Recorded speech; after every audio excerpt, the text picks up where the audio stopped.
What's up, players? What's going on, Zen Dude Nation? This is Dan Whitmer, and today I'm going to be teaching you how to jump rope if you are a beginner.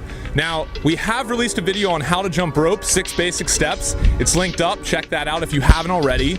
But from getting so much great feedback from the YouTube community, we've started to focus in on a little bit more of what you guys really truly need help with if you are a beginner. Brandon and I, first of all, cannot thank you guys enough. We love the momentum that's building, and we love hearing about the stories of people losing weight and living a happier life through doing jump rope. In this video, we're gonna go over the fundamentals again, but we're really gonna focus in on the difficulties that most of you have been telling us that you're facing. If you like this tutorial and want more of them, give it a thumbs up below. And go ahead and subscribe to our channel if you want more workouts, tutorials, and everything involving getting lean with the jump rope and your body. After learning how to jump rope, if you're a beginner and you want to get started with some workouts that kind of ease you into the workouts that we do here at Zen Dude Fitness, go ahead and click the link below and check out our free 4-week challenge. It's great for beginners. If you're advanced, it works too, but especially good if you're just starting out. We also have our recommended jump rope that I'm using in this video linked up below. It's cross rope. It's awesome. It's the best, most durable rope that we found thus far, so check it out. First of all, guys, just to talk a little bit about what we talked about in the last video, you want to measure your rope properly. So just a rule of thumb, when you're measuring your rope or when you're picking it, I want you to step in the middle of it like you see here,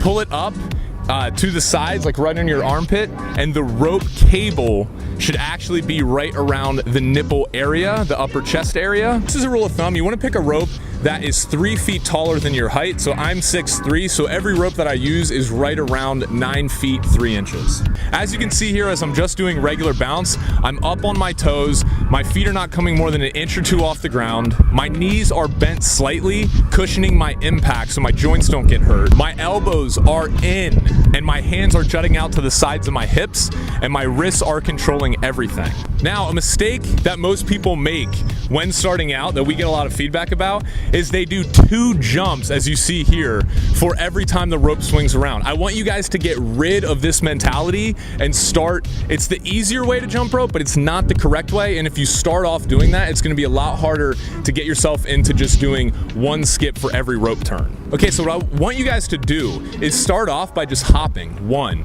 2, 3, 4, 1, 2, 3, 4, and get that consistent rhythm down and get used to counting, and then envision the rope spinning 1 time underneath you every time you do that. Now that brings me to my next point, guys. This might seem a little bit difficult at first, but let's incorporate the rope, and all I want you guys to do is practice swinging through 1 time and then stopping. So if you notice here, I'm just putting the rope behind my back, swinging it once underneath my legs, counting 1 and stopping, and then I'm resetting and I'm doing that again. All right, good. Now that we have that, let's move up to 2 times. So just keep the rope steady and then go 1, 2. As you can see here, I'll give you guys a little bit of time to get this down.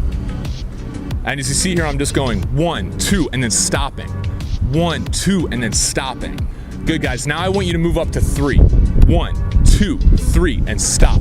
1, 2, 3, and stop. What this is doing is training your mind to always associate 1 rope skip with 1 time jumping your feet instead of 2 times jumping your feet. And this is essential if you want to spin the rope fast, if you want to be able to do a lot of tricks, and just overall, you know, look like a ninja. The next thing I want you guys to focus on is jumping only 1 to 2 inches off the ground. A lot of people, when they first start out jumping rope, is they jump too high off the ground, and this causes shin splints, it causes aches and pain in their knees and ankles, and it's just unnecessary, guys. If you jump rope correctly, it is a low impact sport or exercise that is actually better for you than jogging. So guys, the only trick where we're jumping higher off the ground is really the double under, or any trick where you're swinging the rope more than 1 time through in 1 hop. So for everything else, most tricks included, you're just gonna be coming 2 inches off the ground at most, maybe a little bit higher sometimes as you watch me here, but you want to maintain those bent knees and just cushioning every single hop that you have so you can jump rope for longer periods of time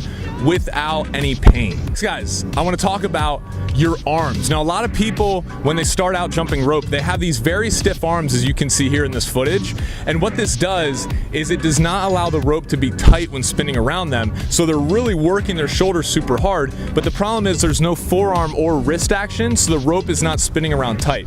An analogy that I like to use is, think of a baseball player.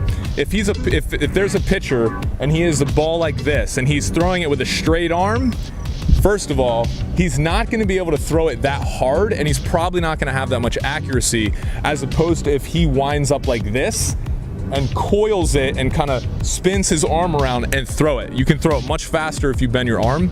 The same applies to jumping rope. You're not going to be able to spin the rope fast and keep it tight if your arms are super stiff like this. You need to make sure you're getting in proper arm motion with your forearms. So keep the elbows in, let the forearms and the wrists do everything. They're going to make sure that the rope stays tight as it spins around, which will allow you to go faster and do more tricks.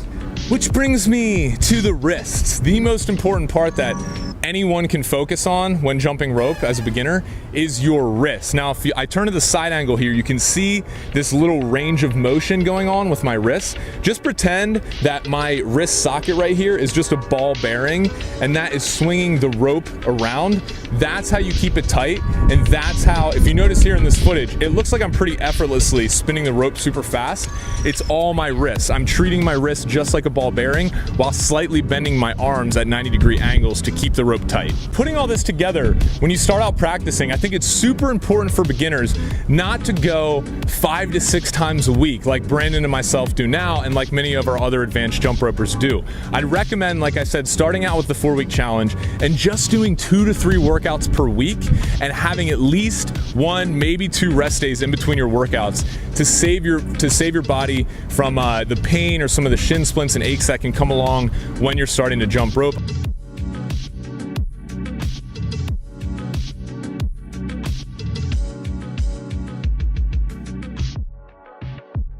Yeah, I know, okay, and my mic's also still broken. Brandon like freaking left to LA and left me with this one. What a friend, huh? Calls me his brother. I don't know where the brotherhood is there, you know? Whatever.